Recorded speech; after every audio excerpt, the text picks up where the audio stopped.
Parang may nagliyab sa kalooban ko, nanginginig ang buo kong kalamnan sa sobrang galit. Mabilis akong umalis sa kama at malalaki ang hakbang na nagtungo sa pinto, pero hindi pa ako tuluyang nakakalabas ay may humila na agad sa akin papasok muli sa loob ng kwarto. Ano ba, bitiwan mo ko, Araceli, calm down, let me go. Susugurin ko ang demonyong yun, ang kapal ng mukha niyang tumapak sa mansion na ito matapos ng ginawa niya kay Kuya Lucas. Dahil hindi ako magawang pakalmayan ni Dion, mahigpit niya akong niyakap na ikinatigil ko, sinubukan ko pang makawala sa yakap niya pero hindi niya ako hinayaan. Please, Araceli, huminahon ka, naramdaman ko ang pag-iinit ng mga mata ko, bigla akong nanghina. Demonyo siya, Dion, demonyo siya, hindi ko matanggap ang ginawa niya, Dion, pinatay niya si Kuya Lucas, paano niya nagawa ang bagay na yon? Kaya ayaw kong sabihin sa'yo ang nangyari kay Kuya Lucas nang malaman kong hindi mo alam ang totoo dahil alam kong ganito ang mangyayari, magkakagulo na tatakot ako na baka kapag nagkagulo na naman, baka ilayo ka na naman niya sa akin, ayaw kong mangyari yun, Araceli. Please, kumalma ka, huwag mo na siyang kausapin o awayin tungkol doon, magpanggap ka na lang na walang alam. Ganoon ba ang ginagawa mo? Nagpapanggap kang hindi apektado sa mga nangyari? I'm sorry sa ginawa ni Dad sa kuya mo. I'm sorry, I'm really sorry. Ako ang nasasaktan sa kalagayan niya. Hindi ko alam kung paano niya napapatunguhan ang taong pumatay sa kuya niya. Hindi ko alam kung paano siya umaaktong normal at tila wala lang sa tuwing kaharap si Dad. Ngayon ay naiintindihan ko na ang galit sa akin ni Tita Lerio, naiintindihan ko na kung bakit ganoon na lang ang pakikitungo niya sa akin, kinasusuklaman niya ang pamilya ko dahil sa ginawang kasalanan sa kanila ni Dad. Kalimutan na lang natin ito, and please, huwag mong isipin na totoo ang sinabi ni Mom sa'yo kagabi, wala kang kasalanan, hindi ikaw ang dahilan kung bakit nawala sa amin si Kuya Lucas, ako ang may kasalanan noon, hindi ikaw. Sinisisi mo ba ang sarili mo? Kung ayaw mong sisihin ko ang sarili ko sa nangyari kay Kuya Luves, huwag mo ring sisihin ang sarili mo. Hanggang ngayon ay nakakulong pa rin ako sa paninisi sa sarili ko sa nangyari kay Mommy, mas okay na sa akin na umaktong walang alam tungkol doon sa nangyari kay Kuya Lucas kaysa marinig siya na sinisisi niya ang sarili niya sa nangyari. Promise me, Dion, promise me, marami na kaming binitiwang pangako sa isa't isa, at karamihan doon ay hindi natupad. Nang tuluyan ko ng may kalma ang sarili, lumabas na kami ni Dion sa kwarto at hinarap sila Dad at Berna. Kaagad napatayo si Berna sa kinauupuan niya nang makita ako at niyakap. I miss you, ate, niyakap ko rin siya ng mahigpit. I miss you, too, Berna. Ngayon ko lang na-realize na nangungulila sa akin si Berna. Sa loob din ng 3 taon, parang namuhay rin siyang mag-isa, lalo na't alam kong palaging busy si Dad sa mga negosyo nito, na wala na nga si Mommy sa tabi niya.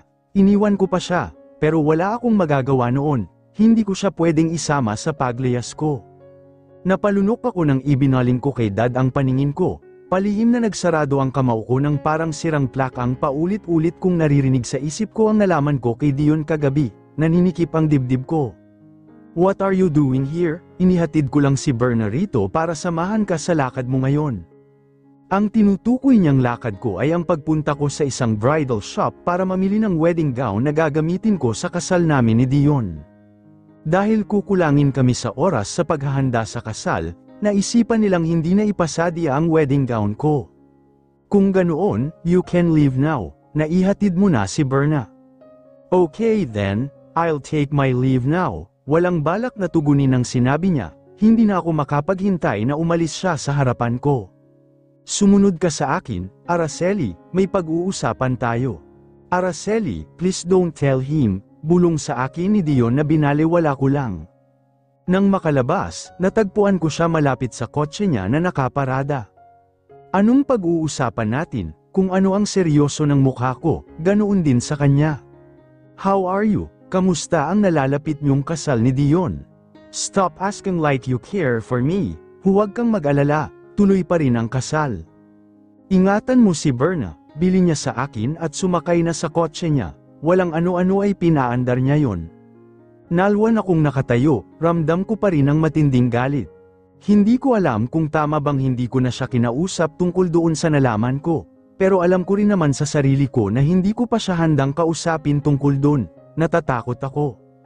Papasok na sana ako sa loob ng mansion nang may pulang kotse ang huminto sa harapan ko. "Good morning, Araceli," nakangiting bati sa akin ni Elton. "Good morning din, kumusta ka na?" Hindi ko siya nakumusta noong nakaraang pagpunta niya rito sa mansion dahil kay Dion, ni hindi nga kami nakapag-usap ng maayos noon. "Heto, gwapo pa rin, ikaw, kumusta ka?" "Kayo ni Dion?" "Okay naman, I think. Bakit ganyan ka makatingin sa akin? Pwede bang humingi ng favor?" Mas lalo akong naguluhan, pero tumango na lang ako bilang pagtugon. "Alagaan mo siya, mahalin mo siya gaya ng pagmamahal niya sa'yo, at huwag mo na siyang iwan. Huwag mo na siyang ipagpapalit sa iba, okay? Mahirap maging sawi yan sa pag-ibig, nakakaubos ng pera, nakaka-stress, at nakakabawas ng kagwapuhan. Sige na, mauna na ako, pupuntahan ko na si Dion sa loob." Naguluhan ako sa sinabi niya. Kailanman ay hindi ko ipinagpalit sa iba si Dion, kahit noong nasa malayo ako, kahit grabe ang galit ko sa kanya, kahit sobrang nasasaktan ako ng dahil sa kanya, hindi ko naisip ang ipagpalit siya sa iba, ni magmahal nga muli ng iba ay hindi ko ginawa. Sa salas ay naabutan kong nag-uusap sila Dion at Elton, si Berna naman ay tahimik lang na nakaupo sa sofa. "Berna, magbibihis lang ako tapos alis na tayo." Paglabas ko ng bathroom ay naabutan ko si Dion sa mini living room. "Sinabi mo ba sa kanya na alam mo na?" Hindi ko siya tinugon sa tanong niya. Mukhang nakuha naman niya ang sagot ko kaya hindi na siya nagsalita pa. "Hintayin mo ako, I'll just take a bath, sasama ako sa inyo ni Berna, and change your clothes, masyadong naka-expose ang legs mo riyan sa suot mo." "Hindi naman, ha? Mahaba naman ito, just change your clothes. Magpantalon ka." "Ayaw ko, mahaba naman ito, komportable rin sa pakiramdam." "Magpapalit ka ng damit o ako mismo ang magpapalit sa'yo ng damit?" "Ano ka ba? I'm not joking, Araceli. I can change your clothes, too, if you want ka." Mukhang hindi rin siya nagbibiro sa sinabi niya. "Fine, magpapalit na." Hindi ko hinayaan na makita ni Dion ang pinili kong wedding gown kaya wala silang nagawa ni Elton kundi ang maghintay sa labas ng bridal shop. Nang matapos kami doon, napagpasyahan naming magpunta ng mall para gumala at mamili na rin. Pagkarating namin sa mall ay kung saan-saan agad kami nagpunta ni Berna habang ang dalawang lalaking kasama namin ay panay lang ang sunod sa amin. Natawa na lang din ako sa dalawang lalaking kasama namin nang magtalo sila kanina. Inaya kasi ni Elton si Dion sa bilihan ng mga stuffed toys at dahil ayaw siyang samahan ni Dion, nagdrama si Elton. Kahit papaano ay nakalimutan ko ang mga problema ko dahil sa pagpunta namin dito sa mall. Bukod pa doon, gumagaan ang pakiramdam ko tuwing nakikita kong tumatawa si Berna dahil sa pagpunta namin dito. "Ate, doon tayo." Nagtingin-tingin kami ng mga damit na nakadisplay habang ang kasama naming dalawang lalaki ay napansin kong naupo muna sa sofa. "Berna, may titingnan lang muna ako roon." "Sige, ate." May nakita akong nakadisplay na damit para sa lalaki. Bawat damit na nadadaanan ko ay pinapasadahan ko ng tingin hanggang sa may isang damit ang talagang pumukaw sa tingin ko. Mukhang magugustuhan nito ni Dion, lalo na't napapansin kong mahilig siyang magsuot ng mga ganito. Inangat ko ang kamay para kunin yun, ngunit nang mahawakan ko na ang damit ay may kamay na humawak sa kamay ko. May nakasabay akong kumuha ng damit. Bahagya akong nagulat nang makita ko ang pagmumukha nito. "Araceli, Anton." Saglit kaming napatigil dahil sa pagsasabay ng tawag namin sa isa't isa hanggang sa pareho na lang kami natawa. "Araceli, ikaw nga, anong ginagawa mo rito, Anton?" "Nagbabakasyon. Ikaw, anong ginagawa mo rito, Araceli? Bakit bigla ka na lang nawala sa trabaho? Sinabi na lang sa akin ni Madam na nanghingi ka raw sa kanya ng leave. Bakit hindi mo sinabi sa akin na aalis ka? Nagtatampo tuloy ako sa'yo." "Kinailangan ko kasing umalis ng biglaan, ganoon ba? Teka, bibilhin mo ba ito?" For men, napatigil siya sa pagsasalita at napabaling ang tingin sa akin. "Bakit? Shucks, may boyfriend ka na. Ano? Huwag kang ang tumili dyan. Ibibigay ko sana yan sa fiancé ko." Sigurado akong babahain niya ako ng tanong tungkol doon. Nanlaki ang mga mata niya at napatakip na lang sa bibig niya gamit ang palad niya. Hindi na ako nagulat sa reaksyon niya. Malamang ay ganyan talaga ang magiging reaksyon niya sa sinabi ko. Alam niya kasing wala akong boyfriend. Tapos bigla ko na lang sasabihing may fiancé na ako.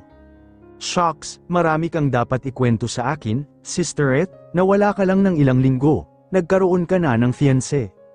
Stop, ang ingay mo, Sister Eth, natawa na lang siya sa sinabi ko at inabot sa akin ang sweatshirt. Ayan, magpaparaya na ako, iba na lang ang ibibili ko para sa boyfriend ko. Thank you, macho, kaagad namang napangiwi ang pagmumukha niya sa sinabi ko, parang direng-diri sa narinig. Naku, Araceli, tigilan mo nga ako sa kakamacho mo dyan. Kinikilabutan ako sa'yo, feeling ko masusuka ako. Ayaw na ayaw niya ang matawag na macho, pero anong magagawa ko? Talaga namang macho siya. Si Anton kasi ay tipo ng bakla na hindi mo aakalaing bakla dahil sa bato-batong katawan nito, pati na rin sa pananamit at pagkilos niya. Lalaking lalaki siya. Hindi niya ipinapalam sa karamihan ang totoong siya dahil sa personal na dahilan. Pero seryoso, thank you talaga, seryoso ko ng pagpapasalamat. May bayad yan, ano, magkukwento ka sa akin, lalo na yung tungkol sa fiancé mo at kung paano ka nagkaroon ng ganoon, bruha ka. Okay, sige, payag ako, pero iaabot ko lang muna ito sa kapatid ko para makapag-coffee muna tayo sa labas. Tumango na lang siya at sumunod sa akin sa paglalakad, nang makita ko si Berna sa isa sa mga rack dito na namimili pa rin ng damit, inabot ko sa kanya ang hawak kong sweatshirt. Ikaw na ang bahala rito, heto ang pambayad, pagkasyahin mo na lang, ayan lang ang pera ko. Tumango siya, pero nangunot ang noo niya nang makita ang kasama ko. Sino siya? Kaibigan ko, hinawakan ko na si Anton at hinila na palabas ng store. Sinulyapan ko pa ng tingin sina Dion at Elton bago tuluyang lumabas ng store at nakita kong busy sila sa mga cellphone nila kaya't hindi ko na inistorbo pa. Hindi naman ako magtatagal. Nagtungo kami ni Amten sa isang coffee shop. Handa ka na bang magkwento? Wala namang masama kung ikukwento ko sa kanya ang mga nangyari sa akin. Mas okay pa ngayon, may mapagsasabihan ako ng mga problema ko. Ganito kasi yan, hindi ko alam kung gaano ko katagal ikinwento sa kanya ang mga nangyari sa akin, siya naman ay seryoso lang na nakikinig sa akin. Grabe, sambit niya pagkatapos kong magkwento, iba talaga ang kabaitan mo, Araceli, sa sobrang bait mo, nakakainis ka. Grabe na nga yung naranasan mong paghihirap dahil sa ama mo, pero heto ka pa rin at tutulungan siya, at makapal din talaga ang mukha ng ama mo. Matapos kanyang palayasin, sa'yo siya hihingi ng tulong. Saksi siya sa mga naging paghihirap ko, lalo na noong pinalayas ako ni Dad, nang lumayo kasi ako sa lugar na ito. Siya ang unang nakilala ko sa Manila, siya ang naging kaibigan ko doon, siya ang naging kadamay ko, at siya ang nagturo sa akin ng mga bagay na hindi ko alam.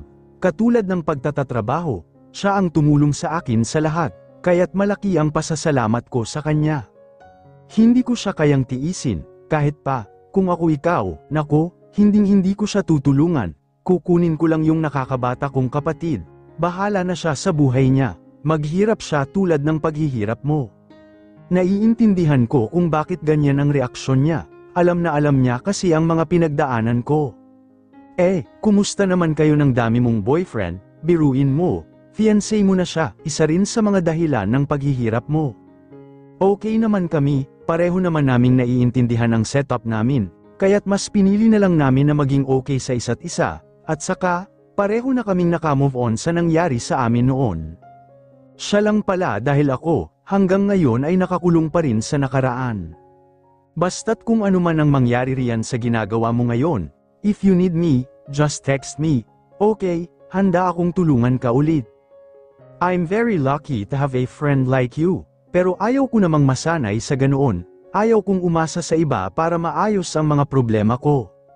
Thanks, Sister Eth, thank you talaga, lalo na sa mga ginawa mo noon. Kung hindi mo sana ako tinulungan noong nahimatay ako, hindi sana kita makikilala, siguro ngayon, naging pag-alagala na lang ako sa kalsada.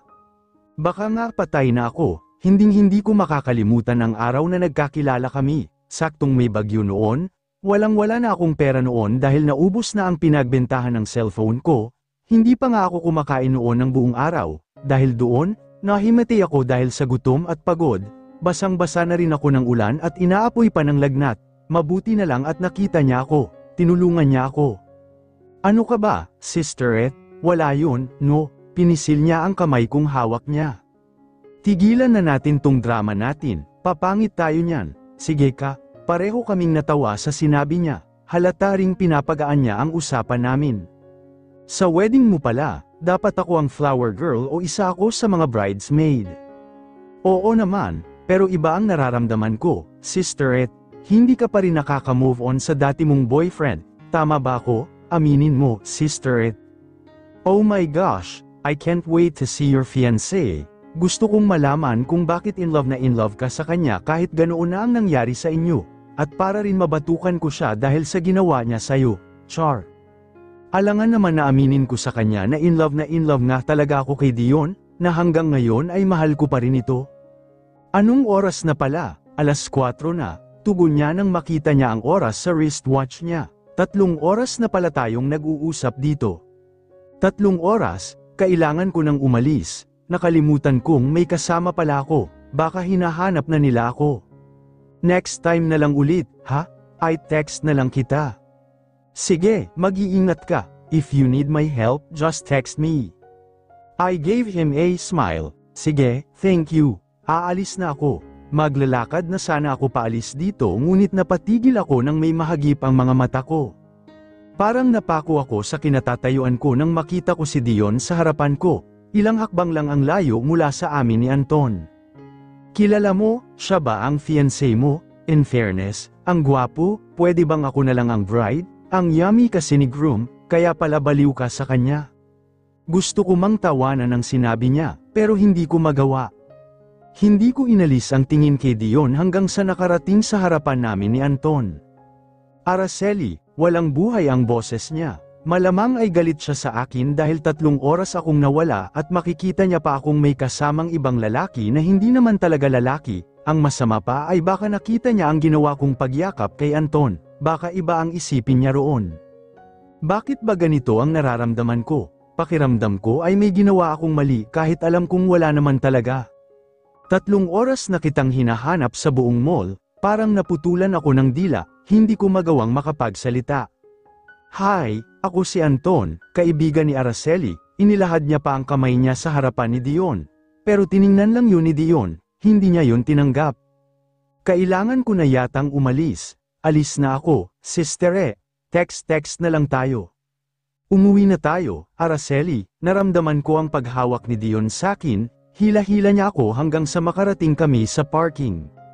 Pinasakay niya ako sa kotse niya. Kitang-kita ko ang higpit ng pagkakahawak niya sa manibela, parang nag-aapoy rin siya sa galit, Dion. Pero hindi niya ako pinansin o kahit natapunan lang ng tingin ay hindi niya ginawa, binuhay na niya ang makina ng kotse at mabilis itong pinaandar kahit na wala pa siyang suot na seatbelt. He's mad. Bakit ba naman kasi...